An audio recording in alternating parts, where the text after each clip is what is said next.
Hello दोस्तों, कैसे हैं आप सभी। स्वागत है आपका हमारे YouTube channel education with Sanghamitra में।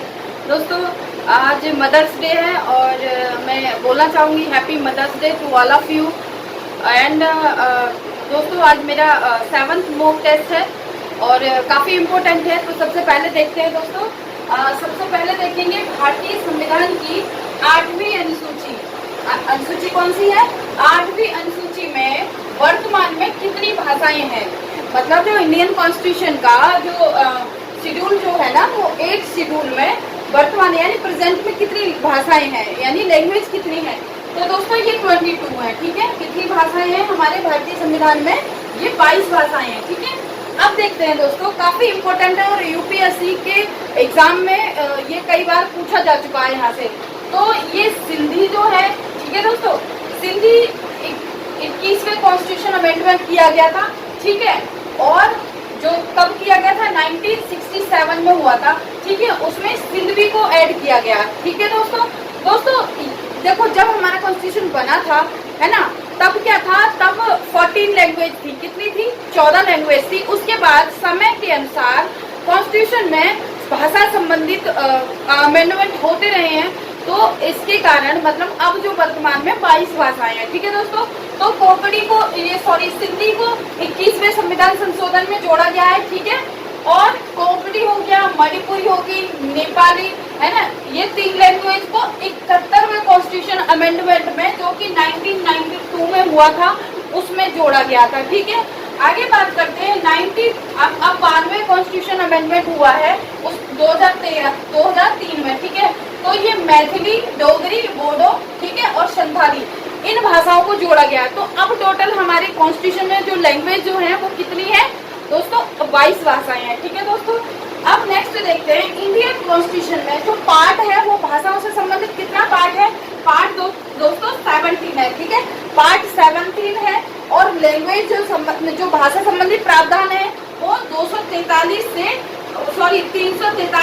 351 तक। ठीक है, याद रखना, 343 से 351 तक के जो आर्टिकल है वो भाषाओं से रिलेटेड है, यानी लैंग्वेज से रिलेटेड है। ठीक है दोस्तों, अब आगे बात करते हैं कि जो पार्ट 17 है, तो राजभाषा जो है ना दोस्तों, राजभाषाओं को 4 लेवल पर बांटा गया है। ठीक है, राजभाषा जो है हमारे, देखिए इंडिया में हमारे भारत की जो कोई नेशनल लैंग्वेज नहीं है। ठीक है, नेशनल लैंग्वेज कोई नहीं है। जो ऑफिशियल लैंग्वेज जो है वो हमारी हिंदी है। ठीक है, और जो हिंदी है उसको ही हमारी राजभाषा हिंदी है, लेकिन लिपि कौन सी है? वो देवनागरी है। ठीक है, लिपि जो है देवनागरी है। आगे बात करते हैं, तो देखिए मैंने राजभाषा को 4 भागों में बांटा है। ठीक है, बताती हूँ। देखिए, एक संघ की राजभाषा होगी। ठीक है दोस्तों, संघ की राजभाषा होगी आर्टिकल 343। ठीक है, हमारी जो भाषा शुरू होती है तो 343 से होती है। ठीक है, तो संघ की राजभाषा 343 है।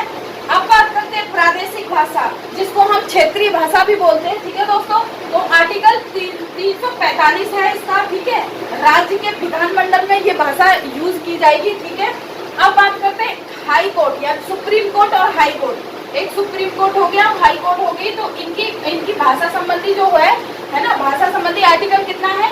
तो 348 का, याद रखना, ये काफी इम्पोर्टेंट है। तो 348 का जो है वो सुप्रीम कोर्ट और हाई कोर्ट में जो भाषा जो यूज की जाएगी वो केवल और केवल हिंदी नहीं की जाएगी, केवल और केवल इंग्लिश ही प्रयोग की जाएगी। यानी कोई भी केस हो या कैसे भी, मतलब जो उसकी ऑफिशियल जो लैंग्वेज है वो इंग्लिश ही रहेगी। ठीक है दोस्तों, अब बात 4th नंबर की है। तो 4th नंबर की जो भाषा है ना, तो विशेष उत्पन्न किया गया है उसमें। ठीक है, तो आर्टिकल कितना है? 350 है दोस्तों। 350 जो आर्टिकल है वो भाषाई अल्पसंख्यक से रिलेटेड है। ठीक है, भाषाई अल्पसंख्यक से रिलेटेड है। उसमें 3 आर्टिकल आते हैं। कौन कौन से? 350 क, 350 ख और 350-51। ठीक है, तो ये जो है वो माइनॉरिटी कमीशन से रिलेटेड है। ठीक है दोस्तों, आगे बात करते हैं भारतीय संविधान के किस भाग के अंतर्गत, यानी भारतीय संविधान के किस भाग के अंतर्गत आपातकालीन उपबंध का प्रावधान है। तो दोस्तों ये पार्ट जो है इंडियन कॉन्स्टिट्यूशन का पार्ट 18। ठीक है, पार्ट 18 में आपातकाल यानी जो इमरजेंसी प्रोविजन है वो पार्ट 18 में उल्लेखित है। ठीक है दोस्तों, तो 3 तरह की इमरजेंसी लगी है, मतलब इमरजेंसी प्रोविजन है 3 टाइप का। ठीक है, 3 टाइप का। तो फर्स्ट देखते हैं राष्ट्रीय आपातकाल। राष्ट्रीय आपातकाल दोस्तों आर्टिकल कितना है 352। ठीक है, अब राष्ट्रीय आपातकाल होता क्या है, कैसा लगता है दोस्तों, अगर हमारे इंडिया पर तीसरे व्यक्ति का मतलब दूसरे व्यक्ति का युद्ध है ना, किसी व्यक्ति का युद्ध या बाहरी आक्रमण या सशस्त्र विद्रोह या आंतरिक अशांति की स्थिति पैदा हो जाती है तो राष्ट्रीय आपातकाल लग जाता है। ठीक है, तो राष्ट्रीय आपातकाल किसके द्वारा लगाया जाता है दोस्तों, राष्ट्रपति के द्वारा लगाया जाता है। ठीक है, अब दोस्तों अब राष्ट्रपति आपातकाल जो लगाया गया था, जैसे 44वें संविधान संशोधन जो हुआ था है ना, तो 1978 में हुआ था, तो उसमें आंतरिक अशांति की जगह दोस्तों सशस्त्र विद्रोह की संज्ञा दी गई है। ठीक है, सशस्त्र विद्रोह। ठीक है, अब बात करते हैं राष्ट्रपति शासन।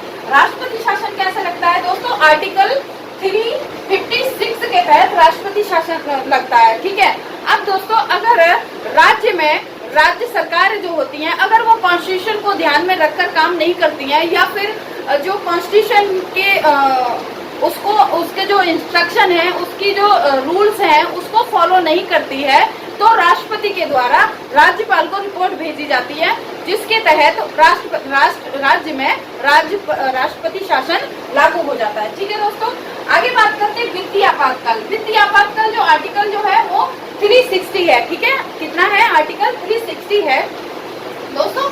जब आपातकाल राष्ट्रीय वित्तीय आपातकाल जो है वो कैसा लगता है दोस्तों, अगर मतलब देश की जो वित्तीय शाखा है उसमें किसी भी तरह की अगर लैक हो जाती है यानी कमी आ जाती है या फिर कोई तीसरे व्यक्ति का इंटरफेयर हो जाता है तो देश में क्या है, वित्तीय आपातकाल लग जाता है। ठीक है, तो ये किसके तहत लगता है, देखिए दोस्तों 338 में कॉन्स्टिट्यूशन अमेंडमेंट हुआ था 1978 में। ठीक है, तो राष्ट्रपति के द्वारा वित्तीय आपातकाल संबंधी घोषणा कर दी जाती है। ठीक है दोस्तों, अब ये आर्टिकल काफी इम्पोर्टेंट है और डायरेक्ट क्वेश्चन यहाँ से बनते हैं। ठीक है दोस्तों, अब बात करते हैं, देखिए डॉक्टर भीमराव अंबेडकर है। ठीक है दोस्तों, तो जिनको भारतीय संविधान का पिता भी कहा जाता है, तो उन्होंने आर्टिकल 356 को यानी राष्ट्रपति शासन को मृत्यु पत्र की संज्ञा दी है। ठीक है दोस्तों, किस पत्र की, मृत्यु पत्र की संज्ञा दी है। ठीक है, किसने, डॉक्टर अंबेडकर ने। तो दोस्तों कैसा लगा ये कमेंट करके जरूर बताएं। आई होप सेशन पसंद आया होगा और मेरे चैनल को लाइक करें, शेयर करें, सब्सक्राइब करें। Thank you so much for watching.